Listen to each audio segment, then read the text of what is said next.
en pantalla. Muy buenas tardes. Esta es una hora cruel con el postprandial y ya voy a estar un poco cansado de escucharme, así que voy a tratar de ser lo más breve posible con este tema. Este tema, el rol de prevención de suicidio y la situación de suicidio a nivel del mundo en las Américas, son dos informes recientemente liberados por la OPS en el caso de los datos globales y por la OMS en el caso de las Américas en este año. Y marca un hito porque en la Conferencia Mundial de Salud, en la Asamblea Mundial de Salud de este año, mayo del 2014, por primera vez se aprobó el primer plan global de prevención y lucha contra el suicidio y el plan de salud mental a nivel del mundo. Los análisis que vamos a compartir es en base a los datos que tenemos del periodo del 1990 hasta el 2009, tanto a nivel global como a nivel de la región de las Américas, y que nos permiten clasificar en dos documentos por parte de las Américas un informe anterior sobre mortalidad por suicidio y el último informe regional que tiene el mismo título porque va en secuencia de la misma base de datos que se ha ido acumulando con los países.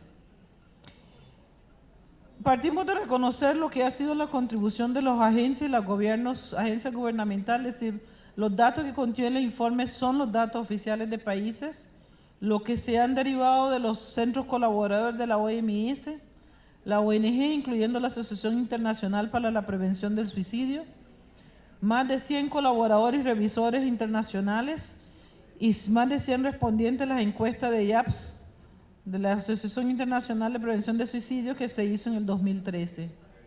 Esta información es para todos, las instituciones gubernamentales, países, profesionales y sociedad civil.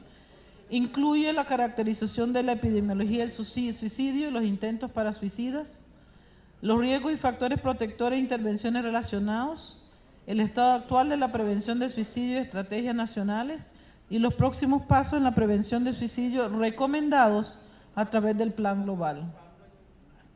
¿Cuál es la situación actual en el mundo? De acuerdo con nuestros registros, más de 800,000 personas se suicidan anualmente. Por cada suicidio exitoso, es muy probable que haya más de 20 intentos para suicida. Es decir, hay un mito alrededor de esto, y no es solo mito de que la persona trata de llamar la atención con un intento para suicida, pero lo cierto es que eventualmente lo logran si no hay intervenciones oportunas para evitar el desenlace fatal. Es la segunda causa de muerte en el grupo de los 15 a los 19 años de edad. En algunos países hasta edades más frecuentes porque tenemos suicidios reportados desde niños de 9 años en adelante y con ideación suicida desde esa edad. El 75% de los suicidios ocurren en los países de ingresos medio y bajo. Y la razón masculino-femenino es menor en los países de ingresos medio-bajo. La insecticida, el ahorcamiento y las armas de fuego son los medios más frecuentes de suicidio a nivel global. Y el suicidio da cuenta del 1.4% de las muertes a nivel mundial. Es la quinta causa de muerte en el 2012 a nivel del mundo. En las Américas, en nuestra región, hay alrededor de unos 65,000 defunciones anuales por suicidio, con una tasa de mortalidad ajustada según la edad de 7.3 por 100,000 habitantes durante el periodo del 2005 al 2009 y constituye un problema de salud pública de gran relevancia para nuestros países. Desde esta perspectiva subregional, el Caribe de habla inglesa no hispano y América del Norte presentaron las tasas más elevadas en el periodo del 2005 al 2009. Del punto de vista metodológico, estos datos por suicidio se basan en el número de funciones notificadas a la OMS por los países desde las Américas desde el 1990 al 2009. Las tasas se calcularon teniendo en cuenta las cifras de población de Naciones Unidas para cada país, de acuerdo a la revisión del 2011, y que corresponde a estos años. Los datos de mortalidad analizados son los relativos a las lesiones autoinfligidas intencionalmente, que es la clasificación en la CIE-10, X60 y X84, y que el objetivo es también poder disponer de tasas de suicidio estables que se obtuvieron durante el periodo de 5 años, desde el 90 hasta el 2009. El reporte recoge 3 modalidades de tasa de suicidio: las no ajustadas según la edad, las ajustadas según la edad y corregidas para tomar en cuenta las muertes de intención no determinada que forman parte de las causas externas de muerte. Se desarrollaron exámenes de correlación de Pearson menor de 0.05 para determinar si las tendencias de suicidio cambiaron de forma estadísticamente significativa en los últimos 20 años. Finalmente, también se evaluaron la posición que ocupa el suicidio entre los 65 subgrupos de causa de muerte en la región de las Américas. Como pueden ver ahí en el gráfico, el total de suicidios reportados en el periodo 803.900, casi los 804.000, de acuerdo a edad y de acuerdo al nivel de ingreso de los países en el 2012, la mayor proporción, 75.5%, se encuentra entre los países de bajo y mediano ingresos, que son aproximadamente 607.000 personas que se suicidan en nuestros países. Uno de los grandes desafíos de este informe recoge el tema de la calidad del dato. La calidad y disponibilidad de datos de suicidio para suicidio en el mundo es poca, por muchas razones. Uno, porque el sistema de salud no discrimina. Dos, porque en realidad no lo recogen. Y tres, porque en algunos países el suicidio se considera como un delito, que tiene una penalidad, que es penado civilmente, y por tanto muchos de ellos no son reportados como suicidio. El otro, porque todavía hay muchas creencias culturales históricas de que la persona que se suicida no va al cielo, por tanto no le permiten enterrarlo en tierra consagrada, en los cementerios, lo tienen que enterrar fuera, etcétera, de tal manera que la familia no reportan los suicidios como tales y no quedan clasificados dentro de ese grupo. De los 198 estados miembros de la OMS, solo 20 países han colectado datos de encuestas nacionales y solo 3 de ellos tienen base de datos hospitalarios, lo que significa que realmente en tema de suicidio aún hay mucho que no sabemos, pero que requerimos conocer por las tendencias de la mortalidad señaladas anteriormente.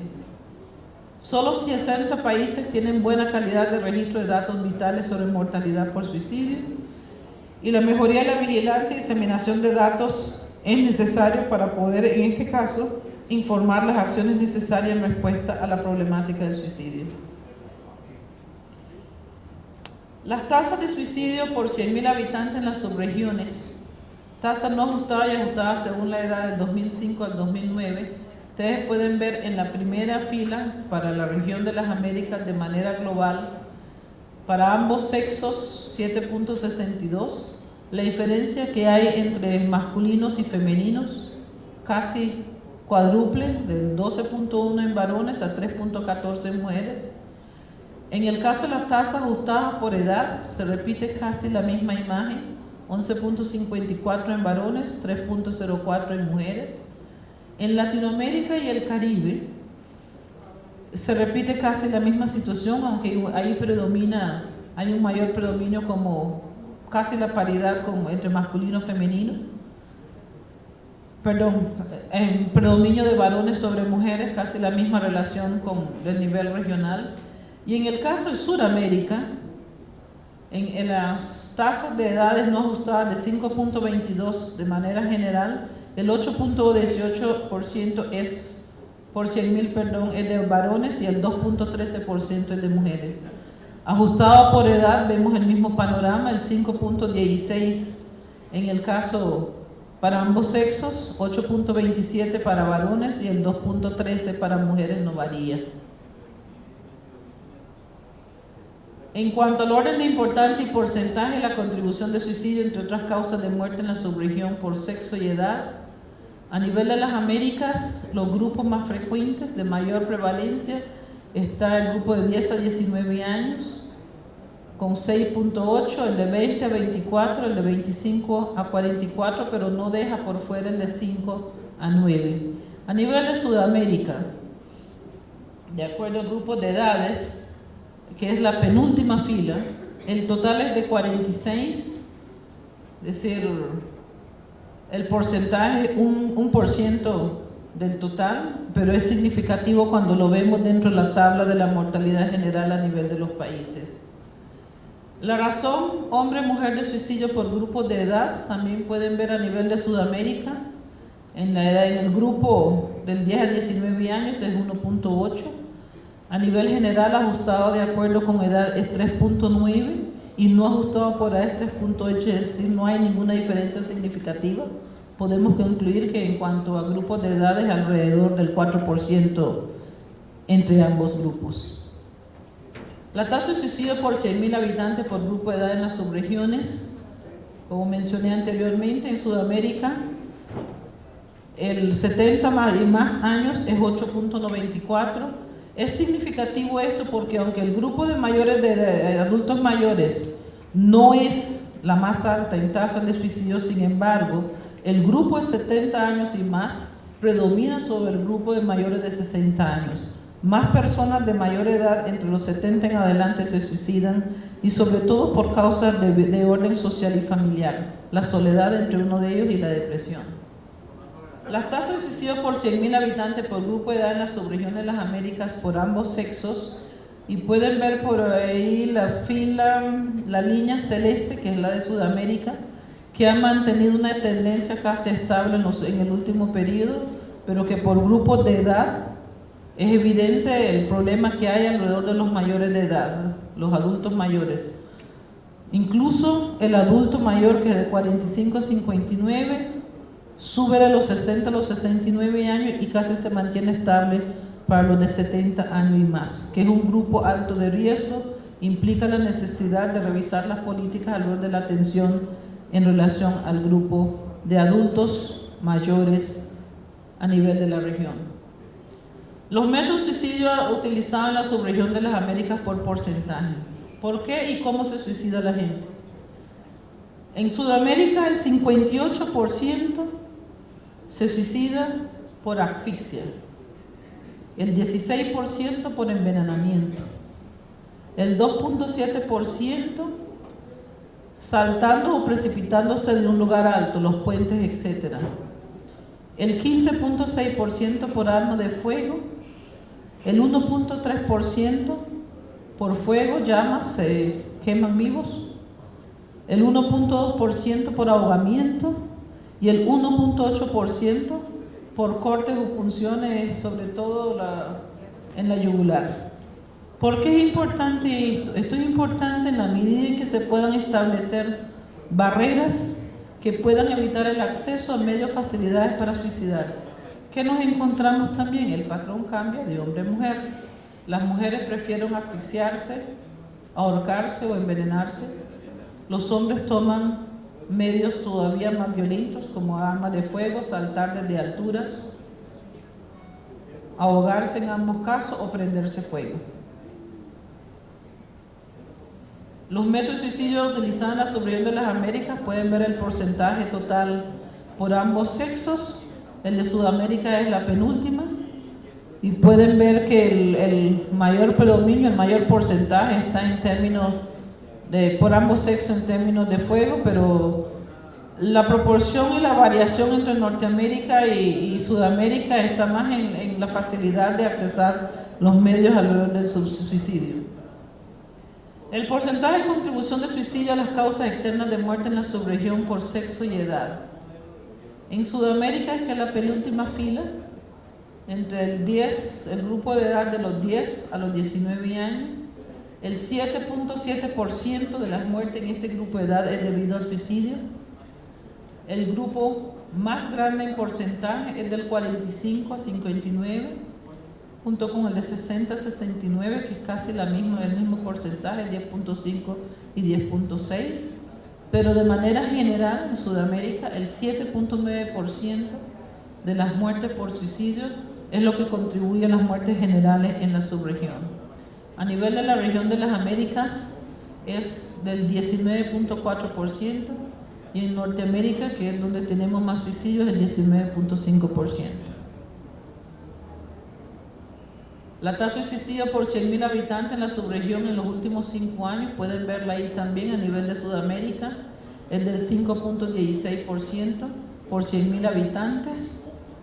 Si se mantiene una constante alrededor entre Sudamérica y Centroamérica, lo que es el América Latina, pero está por abajo del promedio de lo que es la tasa, perdón, de América en general de la región, que es 7.26. Pero en todo caso, también Norteamérica supera en tasas al resto de las subregiones a nivel de las Américas.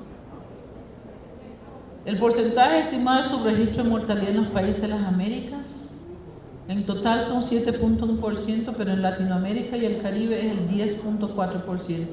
Esto representa un porcentaje considerable en el registro de mortalidad por esta causa. Y el porcentaje de muertes de intención no determinada como parte del total de muerte externa, es decir, donde no tenemos una claridad por qué la persona decidió suicidarse, en el caso de Sudamérica es el 11%. No sabemos las razones, pero sí, por cierto, se trata de un registro de acuerdo con los registros de un suicidio. A nivel de la región es 6.5, es decir, en nuestros países las causas no determinadas sobrepasan lo que es el promedio del porcentaje a nivel de la región. Y las tasas de suicidio por 100.000 habitantes corregidas para incluir muertes por intención no determinada en la subregión, tasas no ajustadas y ajustadas según la edad de ambos sexos, podemos ver que a nivel de Sudamérica, en las tasas ajustadas del 5.66 para ambos sexos, el 8.88 para hombres y el 2.31 para mujeres. De acuerdo al perfil que se ha establecido, usualmente las mujeres de alguna forma notifican o explican su razón de ser y su intencionalidad o su ideación suicida mucho más que los varones. ¿Cuáles son nuestras consideraciones finales a estos datos? El principal método de suicidio es la asfixia, seguida por armas de fuego y el envenenamiento. Estos tres representaron el 90% de las causas totales de suicidio. El informe nos da una visión general y descriptiva del suicidio, refleja un compromiso frente a este problema relevante de salud pública, que entre 1990 y el 2009, en las últimas 2 décadas, la tasa de suicidio ha permanecido estable, es decir, no ha habido cambios significativos ni de incremento ni de disminución, y que es aproximadamente 4 veces más frecuente en hombres que en mujeres. El 36.8% de los suicidios se producen entre los 25 y los 44 años, y entre los 45 y los 59 años se da el 25.6%. Entre las personas de 60 años o más solo se producen el 19.9%, 20%. Sin embargo, las personas de 70 años o más representan una tasa de 12.4 dentro de ese grupo de edad, que es considerable. Al analizar los datos de mortalidad, se evidencia debilidad de información por muchos países con información incompleta y subregistros.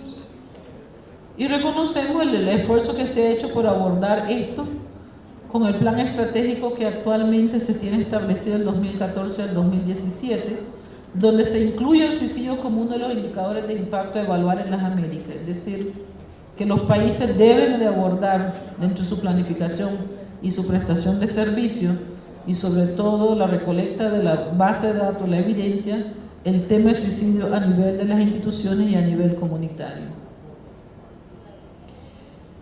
¿Qué podemos hacer referente a este tema de suicidio? Primero, reconocer que es un tema multisectorial, que no es simplemente una cuestión de salud. Sí es un problema de salud muy complejo.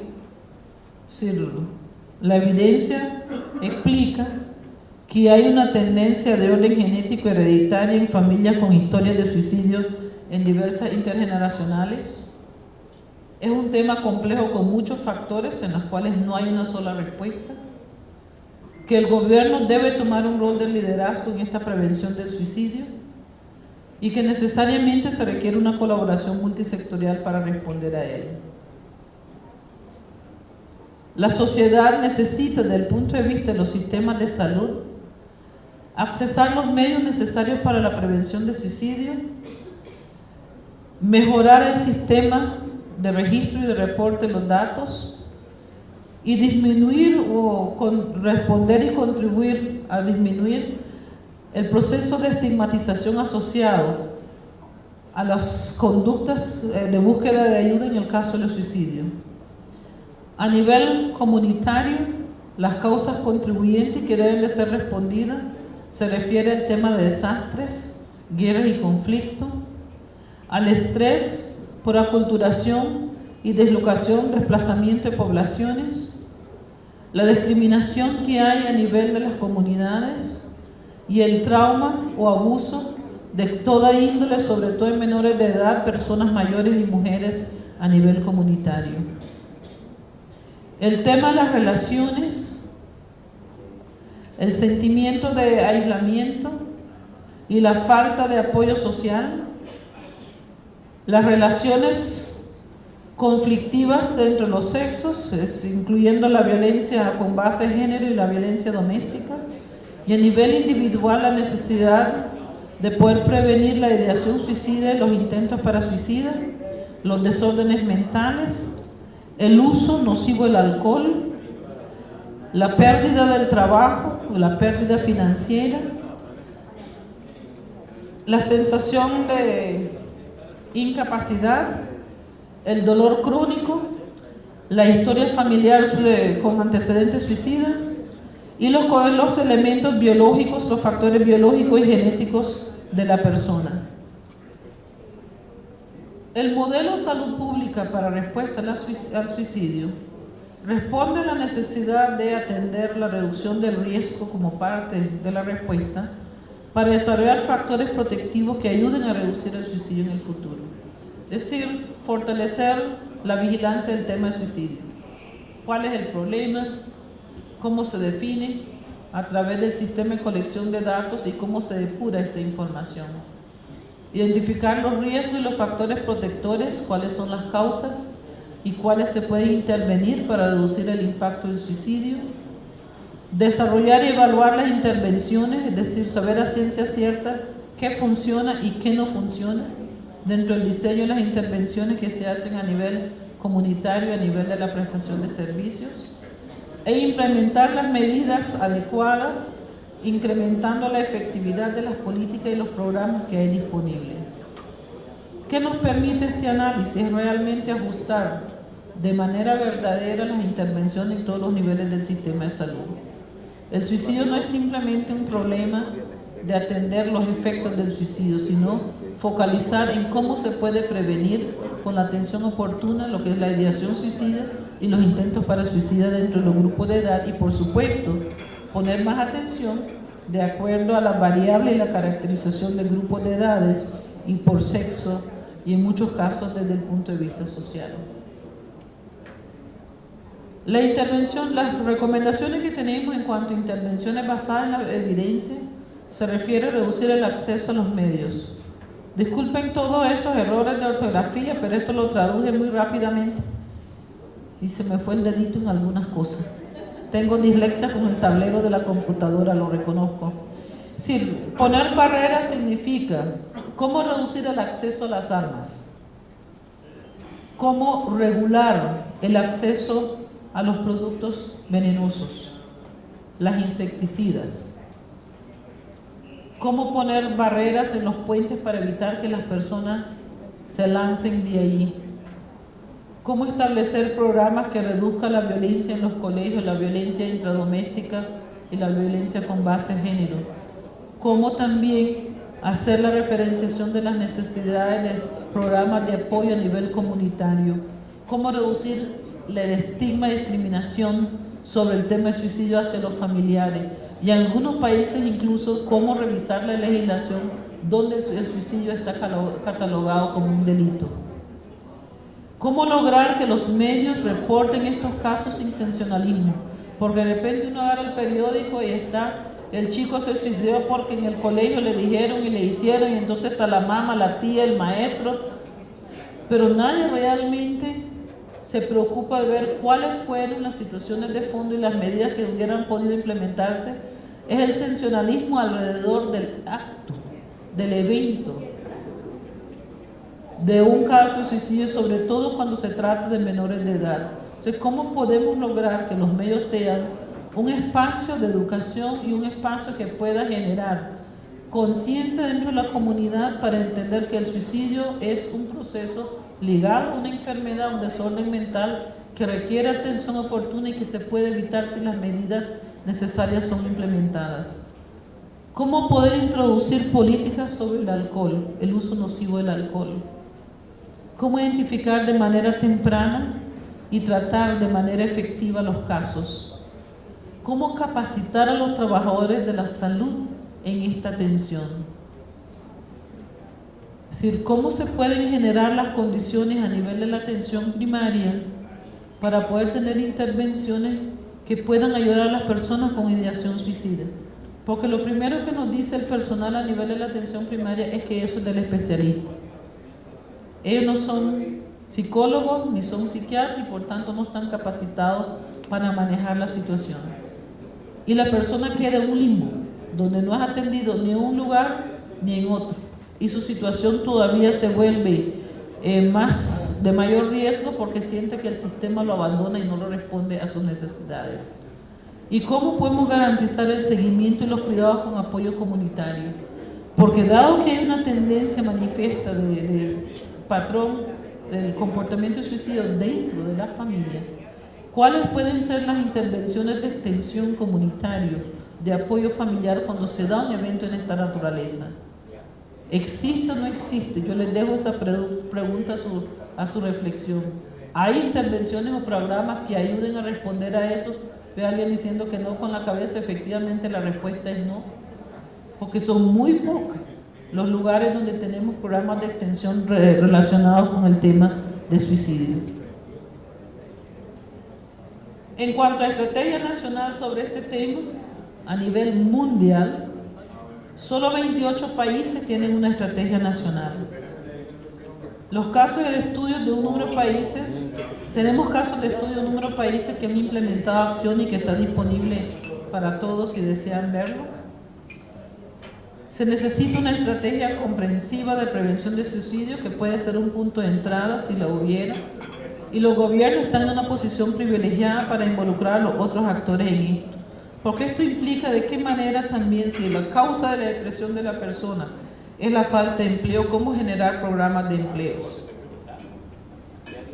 Cómo hacer que a nivel de los empleos las personas con desórdenes mentales puedan tener los espacios y los tiempos necesarios para acudir a su terapia, a su tratamiento sin ser estigmatizados, sin ser discriminados y sin ser corridos de su trabajo.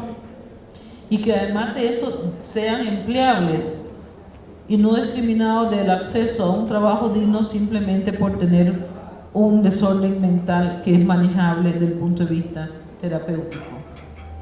O sea, ¿por qué necesitamos una estrategia nacional? Necesitamos una estrategia nacional porque hay que reconocer que el tema de suicidio para suicidio es un problema de salud pública. No es un problema individual ni un problema familiar, es un problema de salud que requiere atención, que requiere señales de compromiso del gobierno en todos los niveles de responder al tema.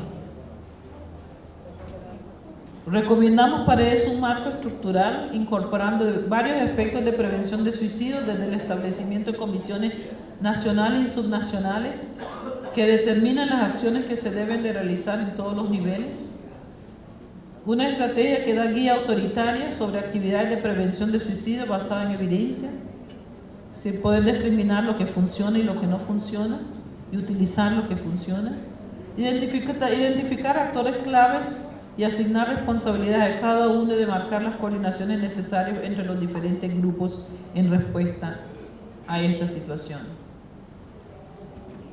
Requiere también identificar las brechas cruciales en legislación, la provisión de servicios y la recolección de datos.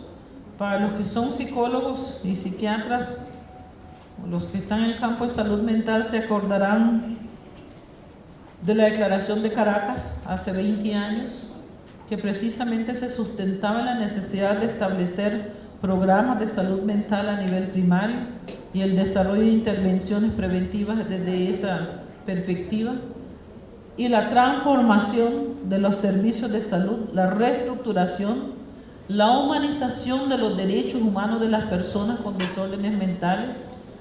Yo les puedo decir que he visto instituciones de salud mental en algunos países donde usted no aceptaría que la mascota de su familia estuviera ahí. Con seres humanos acostados en un suelo, desnudos, acostados en sus mismos heces y orinas que comen en el suelo, que no tienen el derecho a un plato o un cubierto. En los años 90 hicimos estudios sobre los derechos humanos de las personas con desórdenes mentales en los países y fue sorprendente el nivel de violación de derechos humanos de las personas con problemas de este orden. Porque los hospitales de salud mental tradicionales de modelos manicomiales y otros han sido tradicionalmente los repositorios de los desechos humanos que la familia no acepta o que la sociedad tampoco acepta, y en muchos casos incluso de lo que rechaza o no requiere o no quieren que esté dentro de los sistemas penitenciarios. Porque el mito de que las personas con problemas de salud mental están asociados a la violencia, eso es un mito. Las personas con desórdenes de salud mental, si son bien manejados y compensados, no son personas violentas. Son violentas cuando se descompensan, cuando no accesan los tratamientos y las medidas necesarias para su manejo. Pero en cuanto uno dice que alguien tiene un problema de salud mental, la respuesta que da la generalidad de la población y la comunidad, es que está loco. Y hay que correrse de él o hay que encerrarlo en algún lugar donde no haga daño. Y desde ahí comenzamos a violentar los derechos humanos de las personas con desórdenes de salud mental. Necesitamos identificar los recursos humanos y financieros requeridos para las intervenciones, pero no solamente identificar los recursos humanos, capacitar a los recursos humanos con las herramientas necesarias para la identificación temprana de los factores de riesgo que conlleve una intervención que pueda hacer una diferencia en la calidad de vida de esta persona. Y por eso es que nosotros hemos estado implementando el NHGAP en muchos países, incluyendo Colombia. Las guías han sido adecuadas para el país, hemos hecho ya varias rondas de capacitación a nivel local, de tal manera que el personal a nivel de la atención primaria pueda tener las competencias básicas necesarias para identificar tempranamente los factores de riesgo e intervenir a ese nivel y poder compensar a la persona antes que requiera una intervención de orden aguda en una institución hospitalaria, donde probablemente el siguiente no vuelve a salir porque la familia lo olvida y lo deja en muchas circunstancias. Conformar grupos de abogacía, concientización y comunicación mediática en todos los niveles, ¿sí? Enseñar también a los periodistas, a la gente en la comunidad, cómo manejar el tema de salud mental y sobre todo el tema de suicidio. Proponer un marco robusto de monitoreo y evaluación, dando un sentido de rendición de cuentas entre los encargados de la intervención, sin poder saber los desenlaces, la intervención y la calidad de la atención. Y incorporar el tema dentro de la agenda de investigación sobre ideación suicida y parasuicida. Porque en muchas ocasiones cuando se da el evento, lo primero que dice la familia es: ni cuenta me daba que tenía un problema. Nunca supe hasta el último momento. Nos sorprende que haya tomado una decisión de esta naturaleza. Pero lo cierto es que la ideación suicida viene dándose sobre un periodo de tiempo que, si se manejaba de manera adecuada desde el nivel primario, pudiera evitarse una gran proporción de lo que representa esos 600 y 1000 y pico de muertes en nuestra región en las Américas.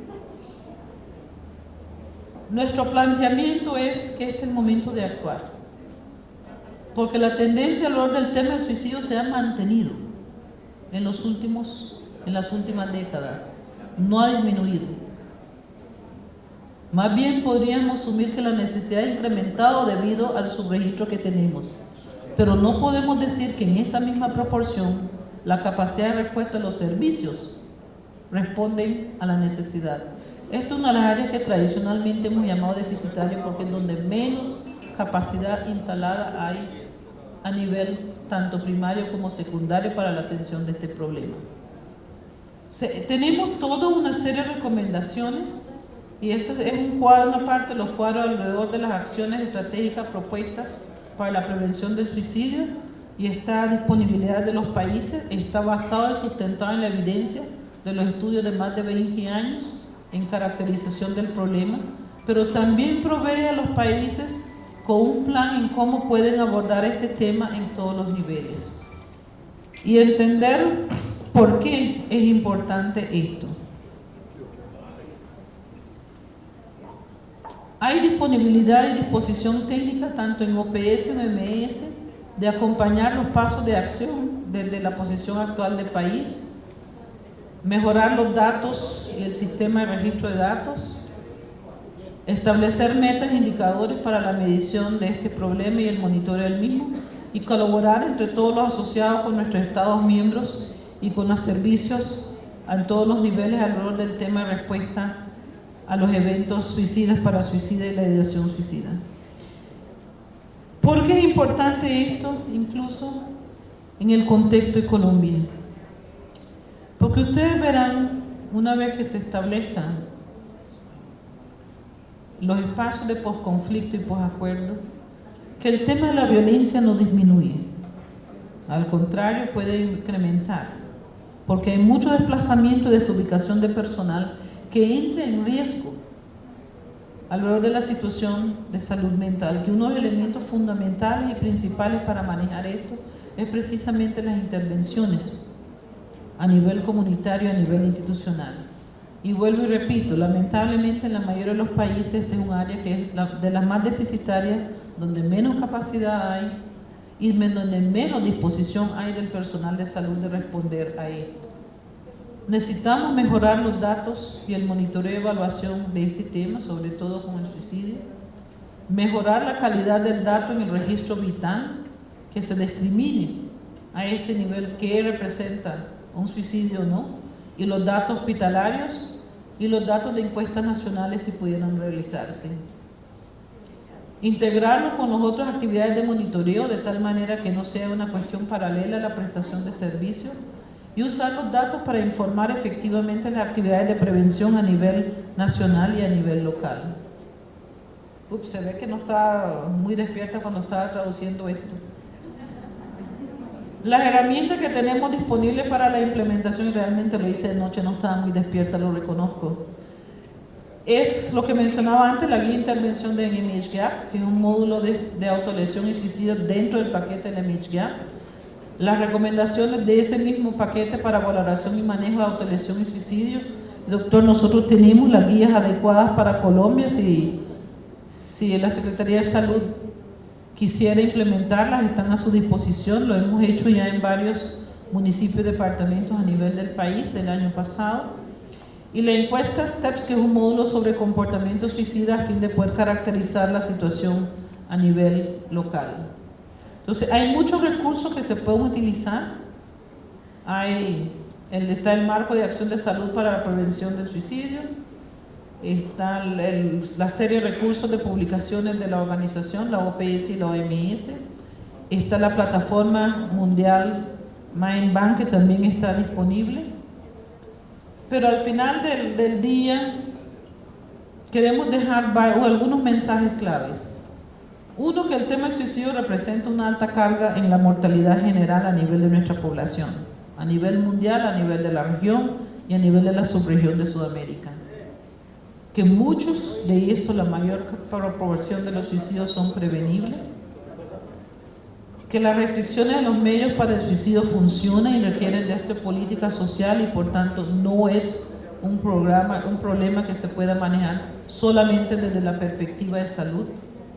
Que los servicios de salud necesitan incorporar la prevención del suicidio como un componente central en su modelo de atención, y que la comunidad tiene un rol crítico en la prevención del suicidio. La comunidad, la familia y la necesidad de establecer grupos de apoyo que ayuden a esas familias a manejar el tema de la ideación suicida y los intentos para suicida. Hace poco estaba en un municipio en una reunión comunitaria y una mamá se me acercó y dije: mire, yo tengo un hijo de 9 años que ha tratado de suicidarse 2 veces. Y le pregunté: y cuénteme, ¿en su familia hay historia de suicidio? Sucede que el papá de este niño también se había suicidado. Un primo también de 9 años había intentado también suicidarse, es decir, había todo un patrón familiar. Y la mamá preguntaba, ¿y qué puedo hacer? ¿Qué debo hacer? Ustedes se imaginan la situación de una madre que un hijo de 9 años que todavía no sabe qué es la vida, intente quitársela y va a una unidad de salud donde no hay alguien con las competencias y capacidades para ayudarla. Porque lamentablemente en nuestros países hay pocos psiquiatras para niños, para menores, hay pocos. Pero eso no quiere decir que no se puedan establecer medidas que ayuden a la familia, que establezcan dentro de la comunidad grupos de apoyo, en las escuelas incluso, cómo ayudar a las maestras a poder identificar factores de riesgo. ¿Cómo podemos trabajar alrededor de este tema de suicidio? Porque es un tema importante en salud pública, no es una situación ocasional, no es que tal vez pueda suceder, es que está sucediendo con una frecuencia alta y es importante poderlo abordar. Muchas gracias, eso es lo que tenemos de los informes y si alguien desea verlos,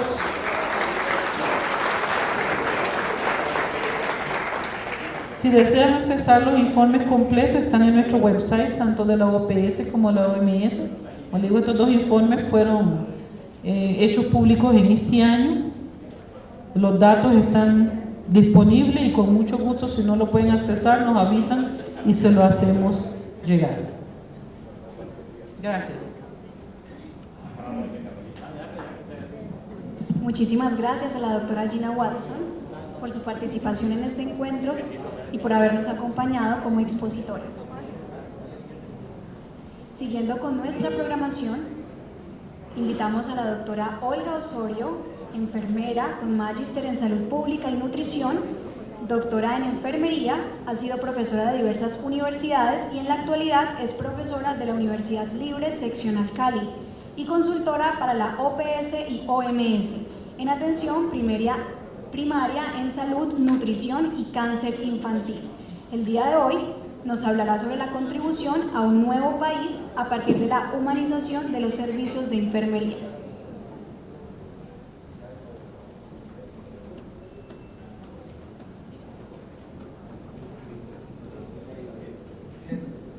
Buenas tardes.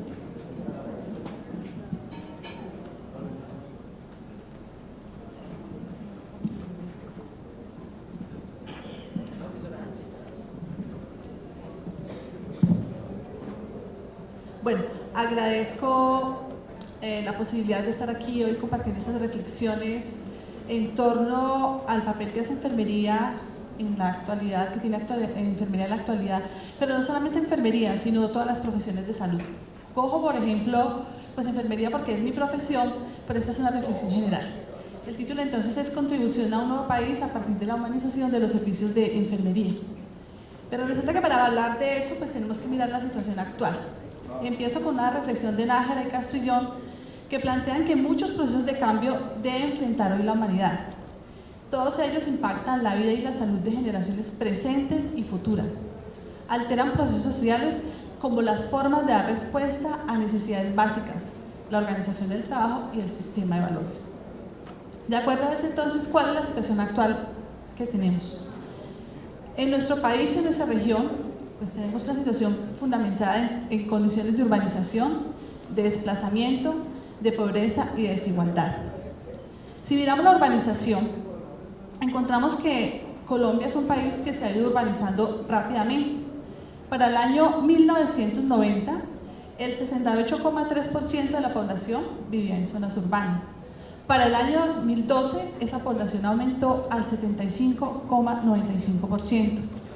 En el Valle del Cauca, si lo comparamos pues con el nivel nacional, tiene mayores niveles de urbanización, encontrándose para el año 2012 un 87,16% de personas viviendo en áreas urbanas, y para la ciudad de Cali, para ese mismo año encontramos el 98,4% de las personas viviendo en las áreas urbanas.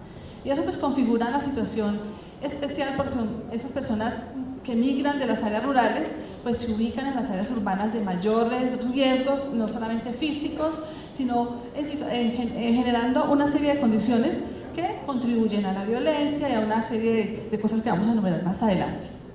Otro aspecto entonces relacionado con la urbanización pues tiene que ver con el desplazamiento.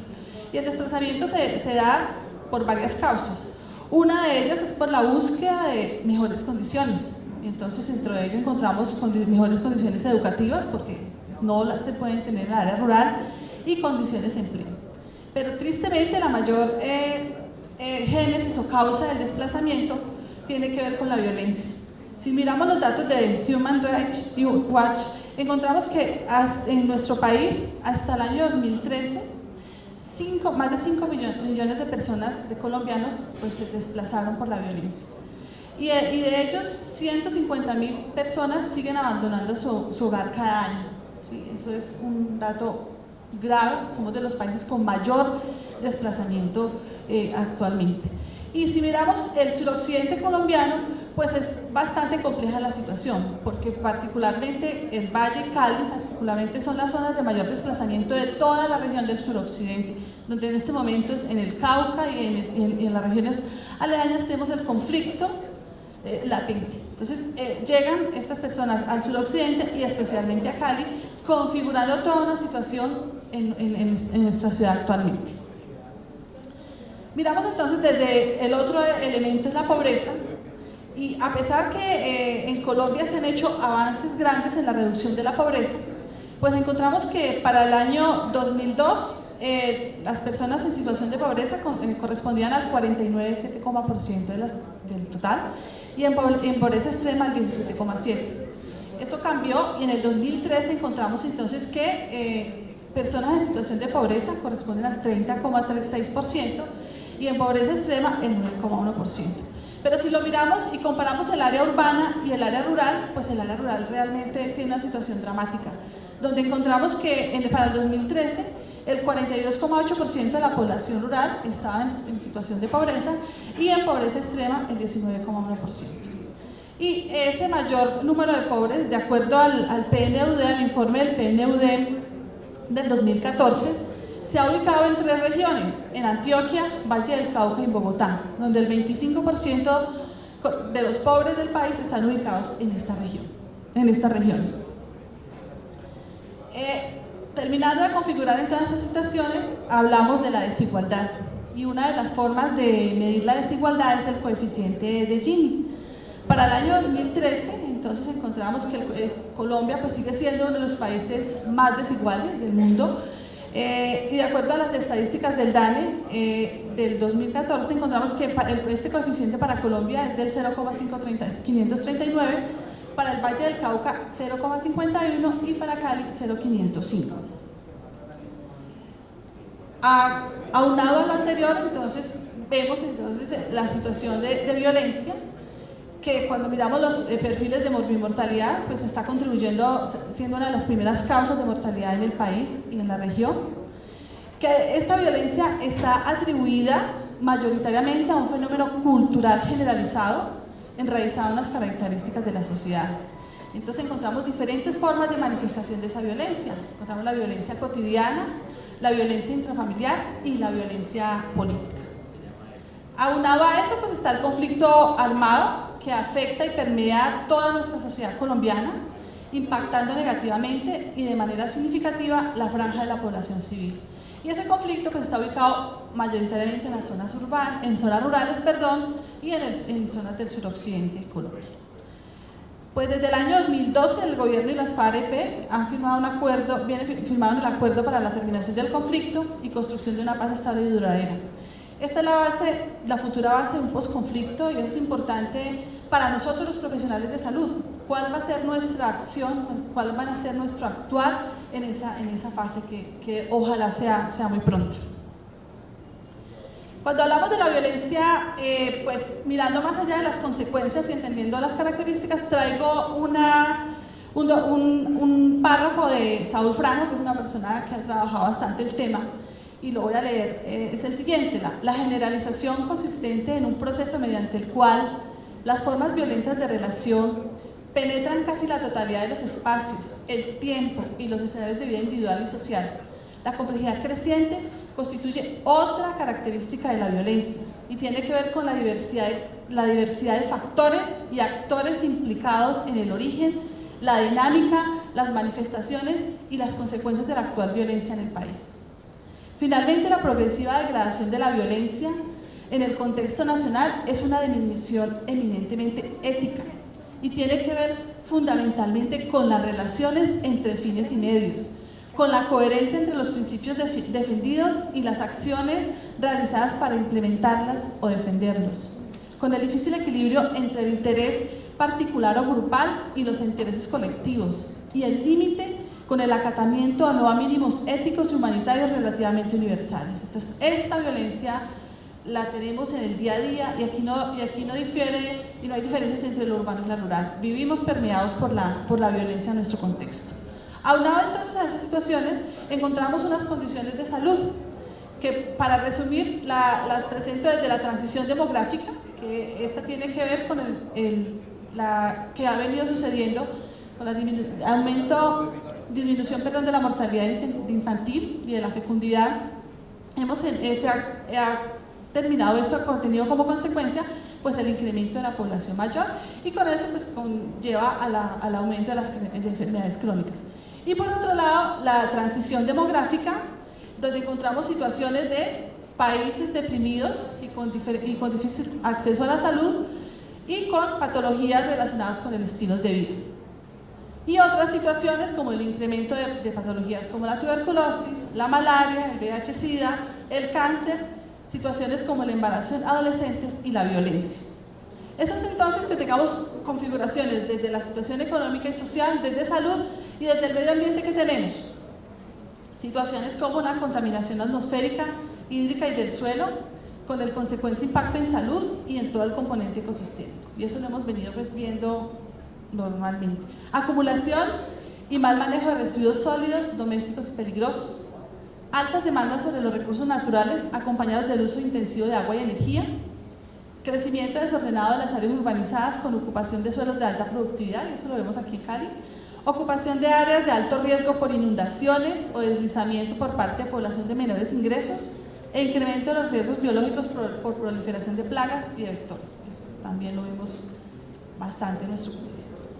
Y terminando ese proceso de configuración de la realidad actual, tenemos un proceso de reforma en salud que nos conlleva a que se afecte la práctica profesional de todos nosotros, en este caso, por ejemplo, de los profesionales de enfermería, unas condiciones laborales específicas determinadas por un modelo de salud imperante que también afecta a unos entornos de trabajo en los diferentes niveles. Eso entonces, si miramos un poquito relacionado con lo anterior y miramos las coberturas en salud para Colombia, para el año 2011, en relación con el indicador de relación por 1000 habitantes en salud en relación con profesionales o personal de salud, encontramos que esa relación era en médicos de 1,45, enfermeras 0,61, que es baja, odontólogos 0,92 y auxiliares de enfermería de 3,75. Si comparamos esa relación de enfermeras, en este caso es el ejemplo que estoy colocando, con otros países, ese indicador, encontramos que hay una amplia diferencia en varios países, que encontramos que en Haití el indicador es 0,1 enfermeras por 1000 personas, en Colombia es de 0,65 y en países de la región como Cuba y Estados Unidos esa relación es de 9,5-9,7. Cuando lo mínimo que plantea la OMS en esa relación es de 2 enfermeras por 1000 habitantes, encontramos que en nuestro país tenemos un número de profesionales muy bajo en relación a las necesidades que se tienen. Eso entonces, ante esa situación y ante ese panorama actual, ¿cómo responde enfermería? Pues primero defino qué es enfermería, que es una disciplina del área de la salud y del comportamiento humano que maneja el cuidado de salud en el transcurso de la vida humana. La OMS, ¿cómo ha definido enfermería? Entonces, una práctica que se relaciona con los servicios de enfermería, que constituye un subsistema de servicios de salud con los siguientes atributos: cuidado, apoyo y confortación a los clientes, continua evaluación y educación a los clientes y a las comunidades, identificación de las disparidades asistenciales y desarrollo de servicios y prestación y coordinación de servicios de salud en toda la gama de asistencia, pero también incluye la supervisión, la delegación en otros, la enseñanza, la realización de investigaciones y la elaboración de una política de salud para los sistemas de atención en salud.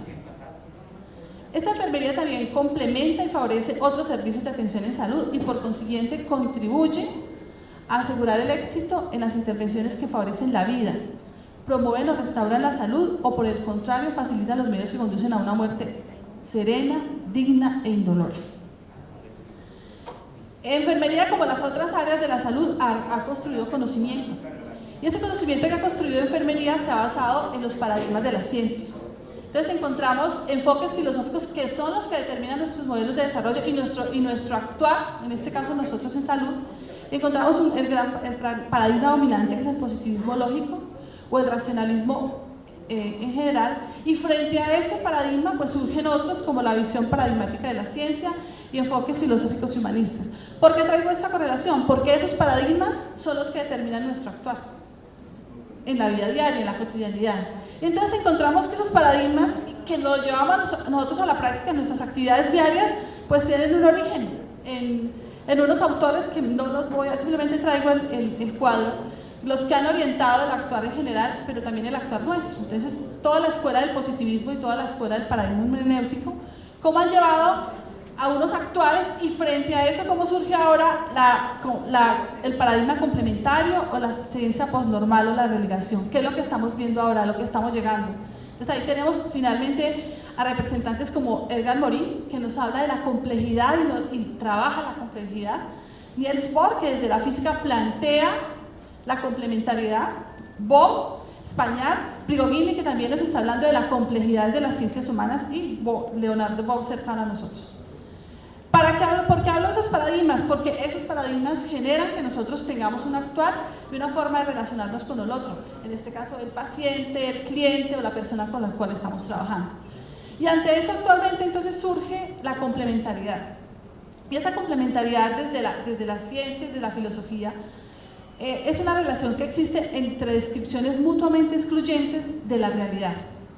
La realidad puede ser abordada desde dos paradigmas opuestos entre sí, pero complementarios. Esto surge desde Niels Bohr, que trabaja esto, lo retoma Prigogine y lo retoma Morin.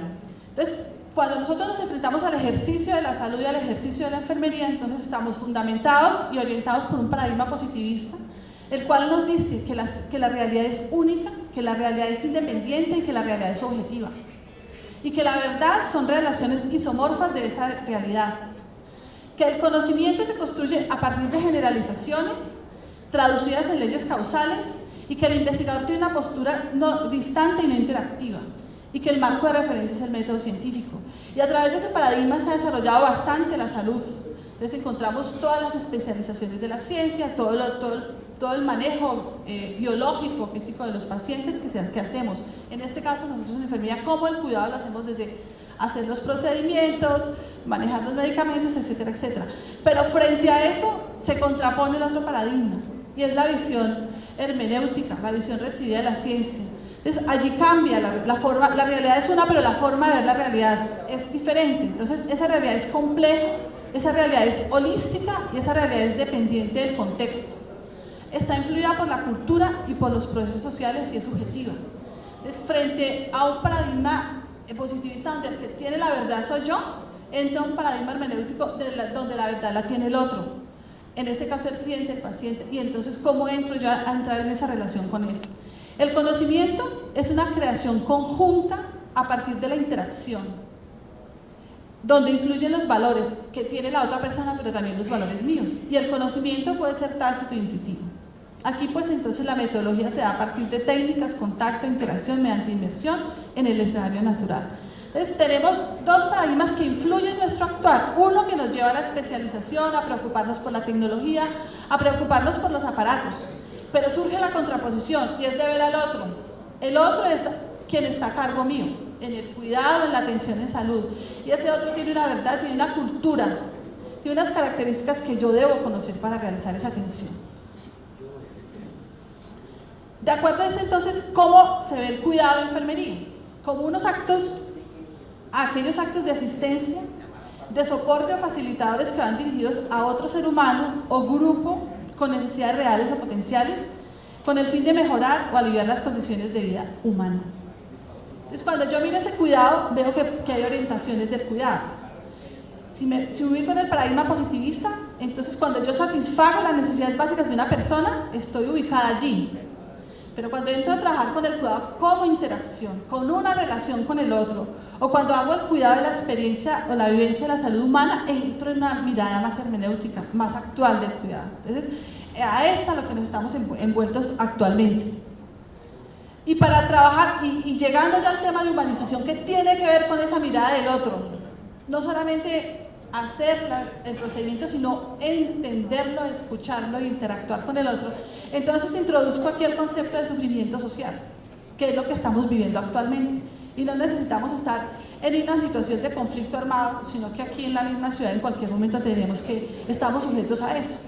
Entonces hablamos del sufrimiento social porque se refiere tanto al resultado de la acción de los poderes económicos, políticos e institucionales sobre las personas, como a las respuestas sociales que éstas construyen para hacerle frente a dichos poderes y que involucran aspectos diversos relacionados con la salud, el bienestar, lo moral, lo religioso e incluso lo jurídico, lo social. Entonces, ese sufrimiento social que tiene la persona que va al hospital o que va al centro de salud o a la cual visitamos en la casa, la cual está en la institución de trabajo, la cual está en su institución educativa, esa persona está con un sufrimiento social. Entonces ahí hablamos del sufrimiento social como la expresión articulada a la vivencia cotidiana, que permite reconocer procesos y prácticas culturales que emergen entre quienes comparten experiencias semejantes, que no solo hacen referencia a formas expresivas de dolor y aflicción, sino que también a una variedad de otras manifestaciones que permiten la urdimbre de la vida y inteligencia de nuevo. La madre del niño que no se atendió a tiempo y que se complicó, ¿cierto? Ese es el sufrimiento y no tiene que estar en una situación de conflicto, es la situación del día a día, de que viven las personas en la cotidianidad. Y en la cotidianidad es donde actuamos nosotros los agentes de salud, actuamos las enfermeras.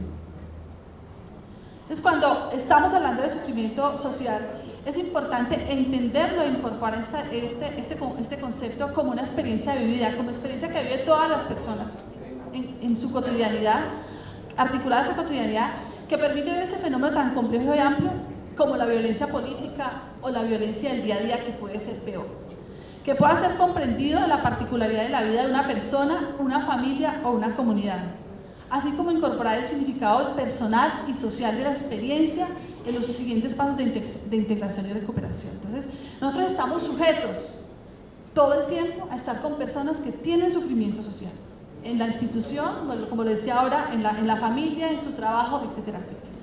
Entonces, frente a ese sufrimiento social surge el humanismo y la humanización, que es lo que estamos planteando en esta conferencia. Aquí hablamos de que enfermería, como todas las profesiones de la salud, como ciencia que trabaja con personas, se relaciona básicamente con la experiencia de vida de esos seres humanos que están con ese sufrimiento social. Y están en situaciones de salud, están en situaciones de enfermedad o están en situaciones de muerte. Y eso se expresa a través de respuestas simbólicas, que es lo que nosotros tenemos que aprender a comprender en esa experiencia de relacionarnos con el otro. Entonces, la enfermera debe asumir a ese ser humano como una totalidad, y no solamente el brazo o la herida, es una persona la que está frente a nosotros, a la cual estamos haciendo ese cuidado, pero muchas veces se nos olvida y nos quedamos solamente en una parte. Entonces retomo aquí, la enfermería asume al ser humano como una totalidad, pero entendiendo sus particularidades, cuya especificidad y sentido se conoce a partir de una relación de diálogo con aquellos a quienes se cuida. Entonces, aquí surge y toma importancia ese cuidado, esa interacción con esa otra persona, el saludarlo, el preguntarle cómo está. Eso sí que es significante, y muchos autores de enfermería como lo han traído a colación, el mirar a una persona a los ojos, no solamente la historia clínica, el preguntarle cómo amaneció, el tocarle el hombro. Para una persona que está en un sufrimiento, ¿cómo es importante? Y a veces a nosotros nos importa más el registro, otra cosa, que ese tipo de acciones que son mucho más curativas y mucho más importantes para ellos. Entonces, la relación de cuidado entre enfermera y paciente es ante todo una relación entre seres humanos. Y ese es pues el mensaje central. Estamos siendo seres humanos interactuando con seres humanos en situaciones específicas, en experiencias de salud y enfermedad, cuyo propósito es la preservación de la dignidad. Y que es importante hablar de la dignidad de la persona, una atención a la que sea digna para otras personas. Todos queremos que nos atiendan de forma digna. Entonces, humanizar la salud es considerar al ser humano en sentido global, holístico, como suele decir hoy, es decir, su dimensión física, intelectual, emocional, relacional, social o espiritual. Y aquí retomo un gráfico de José Leonardo Rincón, donde habla de las dimensiones de la persona y donde el cuidado a esa persona debe ser orientado en esas dimensiones. Por supuesto que está la dimensión corporal, y si hay una lesión, hay una afección, hay que atenderle a esa afección, pero no es solamente eso lo que se atiende. Hay una dimensión cognitiva, hay una dimensión afectiva de una persona o una familia que está sufriendo por algo que le está pasando. La dimensión estética, y la dimensión estética se refiere a la sensibilidad de ponerse en los zapatos del otro. La dimensión espiritual, la dimensión ética y la dimensión social. Y esto entonces, en nuestra cotidianidad, implica un trato humano, con algunos valores, no los coloqué todos, pero pongo algunos para mencionar. Implica conocimiento, por supuesto que debemos ser los mejores, debemos tener el conocimiento, manejar, por supuesto, la patología y todo el proceso del paciente. Pero también tenemos que tener paciencia frente al que no entiende, al que no procesa, al que no progresa, sinceridad, coraje, esperanza y entrega. Y eso entonces en los diferentes escenarios donde se ha cuidado.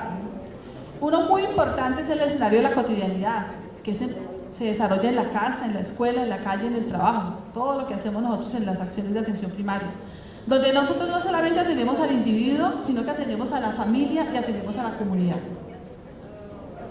Y allí entonces, cómo trabajar con el apoyo a la recuperación de los procesos de vida práctica que tocan con aspectos familiares, socioculturales, religiosos y económicos. Hablar de trabajar la promoción y la rehabilitación de los lazos sociales y comunitarios, la recuperación y el afianzamiento de los recursos culturales endógenos y la activación de grupos y redes sociales de apoyo. Y en los escenarios institucionales, entonces, es importante la tecnología y no podemos estar atrás de la tecnología, pero la tecnología no es lo único importante, es más importante la persona. A veces nos ocupamos de los aparatos y dejamos de ver quién está detrás de ellos, y es una persona con sufrimiento social. Y hablamos entonces de armonizar la calidad técnica con la calidad humana, y como principio fundamental el derecho a la salud y a la vida desde la dignidad como persona, el respeto por las diferencias y la tolerancia. Por supuesto que cuando hablamos de humanización tenemos que hablar del personal que tiene que hacer esa humanización, ¿cierto? Que somos nosotros. Y ahí importa es si la persona que está llevando a cabo esa acción de salud, esa acción de cuidado, realmente para ella eso significa su realización humana y su realización profesional. Ahí es donde toca preguntarnos si estamos en lo que queremos estar. Y por supuesto que tiene que ver con esas condiciones de trabajo. Eso es entonces una mirada y una reflexión acerca de la importancia del humanismo y de la humanización en el cuidado y en la atención de las personas. Es cómo miramos a la persona en su totalidad y no estamos fragmentándolo. Y ese es el deber ser en cualquiera que sea el escenario que nosotros estamos haciendo, brindando el cuidado a esa persona. Para finalizar, simplemente retomo una fábula, mito, sobre cuidados de Higinio, que esto lo escribió en el año 44 a.C. y dice lo siguiente: un día cuando se disponía a atravesar un río, Cuidado se sintió inspirado al fijarse en un pedazo de barro. Entonces, maravillado, comenzó a darle forma. Cuando apareció Júpiter, Cuidado pidió a Júpiter que le soplara su espíritu, lo que éste hizo de buen agrado. Cuando quiso nombrar a su criatura, Cuidado quiso que nombrara a su criatura, pero Júpiter se lo prohibió, a menos que se llamara como él. Esto suscitó una discusión entre Cuidado y Júpiter, el padre de los dioses. En eso apareció Tierra, quien también quiso llamar a la criatura con su nombre, pues esta estaba hecha de su propia materia. Ahora eran tres los envueltos en una discusión, de manera que pidieron a Saturno que actuara como árbitro. Este tomó la siguiente decisión que pareció justa. Usted, Júpiter, quien le otorgó el espíritu, recibirá de vuelta este espíritu cuando la criatura muera. Usted, Tierra, quien le otorgó el cuerpo, recibirá de vuelta la corporeidad de esta criatura cuando esté muerta. Más usted, Cuidado, quien volvió a la criatura, determinará cuáles son los cuidados que debe recibir la criatura mientras viva. Una vez más comenzaron a discutir sobre el nombre de la criatura. Cuando Saturno decidió que se llamaría hombre, que se deriva de humus, que quiere decir tierra fértil. Muchas gracias.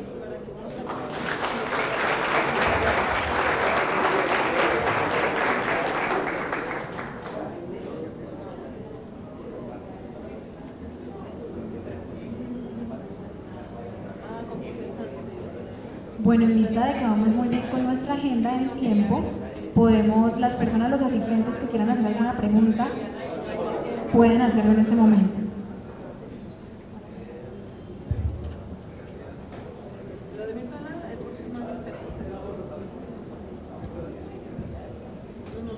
Buenas tardes y le agradezco su conferencia muy productiva, muy humanizante. ¿Cómo llevar esto a la práctica desde las universidades? Porque hemos visto que la gente que hoy accede a la medicina y todo no tiene esa característica de mirar, saludar, decirle al paciente cómo has llegado, cómo estás, cómo está tu familia y todo eso, un diálogo. Entonces, desde allí, llevar eso a la práctica en los profesores de las universidades, irriguen todo eso de humanismo para que veamos al paciente como paciente y no como cliente, porque es que allí está causando eso un deterioro en el humanismo, en la personalidad, en la dignidad como persona, y se están violando los derechos humanos. Muchas gracias. Bueno, eso implica, claro, que un ajuste en la formación de los estudiantes, y parte de que la persona, cuando ejerce su profesión, pues no lo actúe, quiere decir que tuvo baches en su formación. Eso implica también un reto para la formación de los profesionales de la salud. Una formación integral es una formación fundamentada en esas dimensiones de la persona. La persona debe ser valorada, entendida y debe ser atendida en esas diferentes dimensiones. Pero claro que esta es una responsabilidad de las universidades.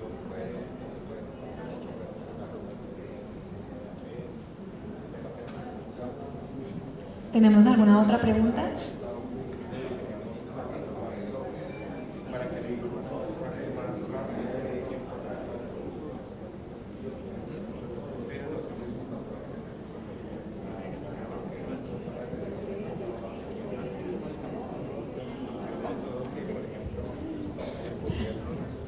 No, voy a hacer un comentario con relación a lo que hablaba la doctora Gina frente a la capacitación y a las guías de OPS, que es un programa de acción para el cierre de brechas en salud mental.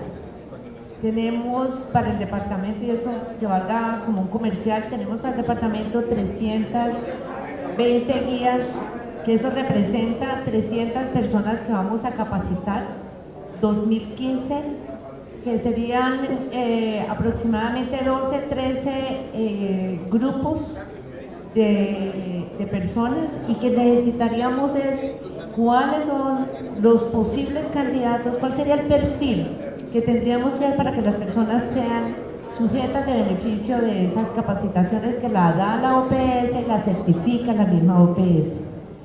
O sea que en el primer trimestre del 2015 vamos a estar organizando, digamos, esos cursos, y tendríamos que desde ya ir mirando posibles candidatos que trabajen en el marco de la atención primaria en salud mental, considerando que los eventos de salud mental en el 75% se pueden contener en niveles de baja complejidad.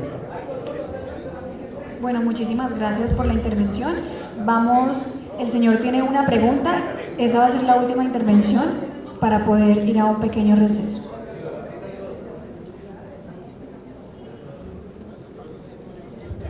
Gracias, doctora, por su ponencia. Una pregunta, doctora. Cuando hablamos de humanización, la humanización no solo está para el cliente externo, como habla el modelo, que es el usuario o el paciente. También se habla desde el contexto del cliente interno. Uno de los grandes problemas que nosotros como comunidad vemos muchas veces es que nos queda muy difícil exigirle a un cliente interno que proceda bien con el externo cuando sabemos que el cliente interno está mal. Pongo dos ejemplos. Uno, el sistema de contratación en salud es perverso porque es por intermediación. Y dos, fuera de que es por intermediación, aquí lamentablemente todo lo que es el proceso que debe de ser de meritocracia es muy cerrado, muy hermético. Entonces, en el contexto de la humanización, la pregunta, doctora, es ¿cómo hacer también no solo para que la academia incorpore ese proceso? Yo quiero recordar en el año 86, aquí en el país y aquí en el municipio, hubo una cantidad de seminarios y trajeron gente hasta internacional para hablar de la famosa humanización en la salud pública, cuando todos somos seres humanos, no somos máquinas, nada de eso, y me parece muy triste que nosotros tengamos que hablar de humanización cuando quien la ejerce somos personas, somos seres humanos. Muchas gracias. Usted tiene razón, no deberíamos estar trabajando el concepto porque estamos trabajando con personas. Ahorita, afortunadamente, con todos los procesos de calidad, se ha abordado ese aspecto y eso implica pues mejor trato a las personas. Tiene que haber un esfuerzo de las instituciones por mejorar el clima laboral y por supuesto que sí tenemos una gran situación difícil ahora y es las condiciones por las cuales están empleándolos. Pero también estamos nosotros como fuerza activa para hacer presión de cómo cambiar la situación. Es decir, el panorama está y es complejo, pero no nos podemos caer en la queja. Tenemos que generar acciones para poder plantear cambios. Esa es una de las cosas que tenemos que hacer. Lo importante es que cada uno lo asuma, que haga su trabajo lo mejor que pueda hacer e incorporando estos elementos y presionando a los otros para que lo hagan. Pero tiene también que ver, como lo decía ahora, con políticas de las instituciones, porque a veces el ambiente laboral, y como lo presentaba ahora, pues afecta mucho el desempeño de uno y afecta todos los procesos que tengan que ver con la atención de las otras personas. Muchas gracias a la doctora Olga Osorio. Un aplauso, por favor. Los invitamos a un receso y ya regresamos para hablar sobre los avances en salud en el Valle del Cauca.